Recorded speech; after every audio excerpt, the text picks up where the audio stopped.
जय श्री राधे कृष्णा। आइए आज आप सब जानेंगे वर्ष 2025 चैत्र मास शुक्ल पक्ष में कामदा एकादशी का व्रत कब धारण किया जा रहा है। तो जानेंगे व्रत के शुभ मुहूर्त के बारे में, पारण का समय कब होगा, पारण कब और किस चीज से किया जाएगा, इस दिन क्या करना चाहिए नहीं करना चाहिए। तो आइए जानते हैं व्रत पूजा महत्व नियमों के बारे में। आप सभी भक्तों को चैत्र मास शुक्ल पक्ष कामदा एकादशी व्रत की ढेर सारी शुभकामनाएं।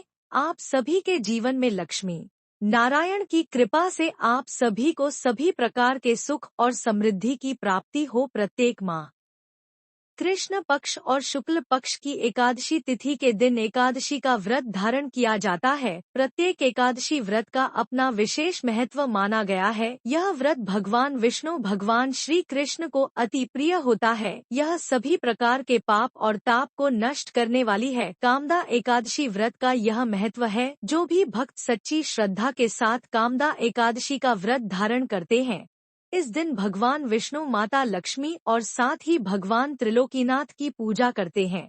तो इससे व्यक्ति के सभी प्रकार के पाप और ताप नष्ट हो जाते हैं। जिस प्रकार अग्नि अपने तेज से सभी प्रकार की वस्तुओं को जलाकर नष्ट कर देती है, उसी प्रकार कामदा एकादशी भी तेज युक्त होती है। इस व्रत के प्रभाव से व्रती के सभी प्रकार के जाने जाने के भयंकरतम किए गए पाप नष्ट हो जाते हैं तथा यह व्रत पुत्र पौत्र प्रदायिनी व्रत है। यह सभी प्रकार के मनोरथ को पूर्ण करने वाली है तथा ब्रह्मा हत्या इत्यादि महान पापों को नष्ट करने वाली है। इस व्रत के प्रभाव से वाजपेयी यज्ञ करने के समान पुण्य फलों की प्राप्ति होती है।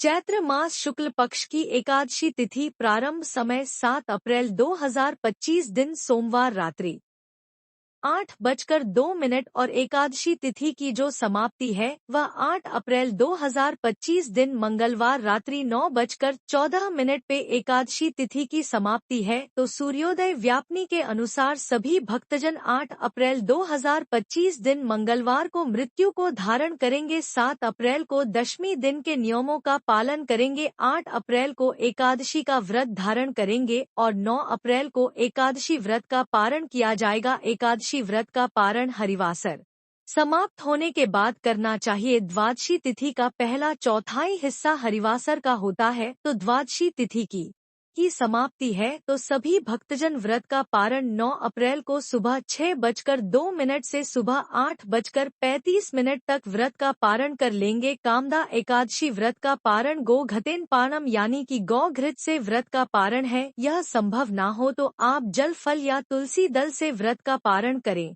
8 अप्रैल को ब्रह्मा मुहूर्त का समय सुबह 4:32 से सुबह 5:18 तक होगा। सूर्योदय का समय सुबह 5:42।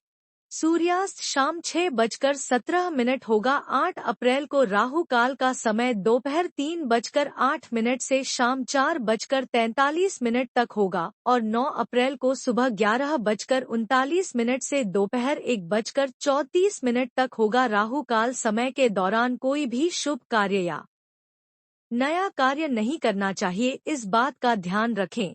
8 अप्रैल को नक्षत्र अश्लेषा होगा सुबह 7:55 तक, उसके बाद मघा नक्षत्र होगा। योग शूल होगा शाम 6:11 तक, उसके बाद गंड योग होगा। इस दिन रवि योग और सर्वार्थ सिद्धि योग भी बन रहा है। एकादशी तिथि के दिन जो कि सुबह 6:03 से शुरू होकर सुबह 7:55 तक होगा, जो कि बड़ा ही अच्छा सहयोग बन रहा है। जो भी व्रती है उन्हें दशमी तिथि के दिन शुद्ध और सात्विकता का पालन करना चाहिए। दशमी तिथि के दिन सूर्यास्त से पहले ही भोजन ग्रहण कर लेनी चाहिए। रात्रि को ब्रह्मचर्य का पालन करते हुए भगवान विष्णु के और एकादशी व्रत का स्मरण करते हुए सोना चाहिए। एकादशी तिथि के दिन सुबह ब्रह्मा मुहूर्त में उठकर के नित्य क्रियाओं से निवृत्त होकर के स्नान आदि करके शुद्ध वस्त्र धारण करके व्रती को व्रत का संकल्प लेना चाहिए। भगवान विष्णु से प्रार्थना करनी चाहिए कि हे भगवान विष्णु, आज मैं चैत्र मास शुक्ल पक्ष की कामदा एकादशी का व्रत धारण करने जा रहा हूँ या करने जा रही हूँ। इस प्रकार से भगवान से प्रार्थना करें। आपके मन में जो भी इच्छा हो, जो भी कामना हो, वह भगवान से कहें। अपने नाम गोत्र स्थान का उच्चारण करते हुए संकल्प लें और एकादशी तिथि के दिन रात्रि उपवास रहते हुए व्रत को धारण करें। जो उपवास नहीं रह पाते हो, जिनका स्वास्थ्य सही ना हो, तो आप एक समय फलाहार ग्रहण करके व्रत को धारण करें। इस दिन भगवान का सुबह के वक्त और शाम के वक्त पूरे विधि विधान के साथ गंध पुष्प धूप दीप आदि से पूजा करें। भगवान को तुलसी दल अर्पित करें। अनेक प्रकार के नैवेद्य आदि दूध से बने हुए वस्तु का भगवान को भोग लगाएं। खास करके इस दिन भगवान को जोरा लवंग अवश्य ही अर्पित करें। इससे अनंत पुण्य फलों की प्राप्ति होती है। लवंग चढ़ाने के बाद भगवान को मुख शुद्धि के लिए पान पत्र सुपारी लौंग इलायची के साथ में भगवान को अर्पित करें। द्रव्य दक्षिणा चढ़ाएं। इसके बाद फिर कामदा एकादशी व्रत का कथा श्रवण करें। भगवान विष्णु के स्तोत्र चालीसा आदि का पाठ या श्रवण करें। भगवान की आरती करें। इस प्रकार से भगवान का पूजन करें। एकादशी की रात्रि जागरण करते हुए समय को व्यतीत करनी चाहिए और द्वादशी की सुबह उठकर के स्नान करके शुद्ध वस्त्र धारण करके भगवान का पूजन कर ले, भगवान की आरती कर ले। इसके बाद ब्राह्मणों को भोजन करवाएं, ब्राह्मणों को दान और दक्षिणा दें और फिर समय के अनुसार व्रत का पालन करें। इसके बाद फिर आप भोजन ग्रहण कर सकते हैं।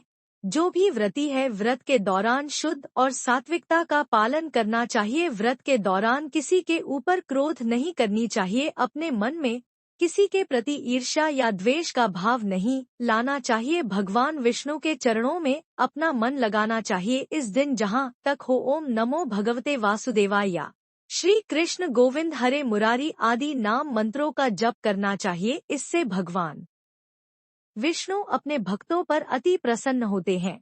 अपने भक्तों के सभी प्रकार के पाप और ताप को नष्ट कर देते हैं तथा पुत्र पौत्रादि सुख समृद्धि का आशीर्वाद प्रदान करते हैं।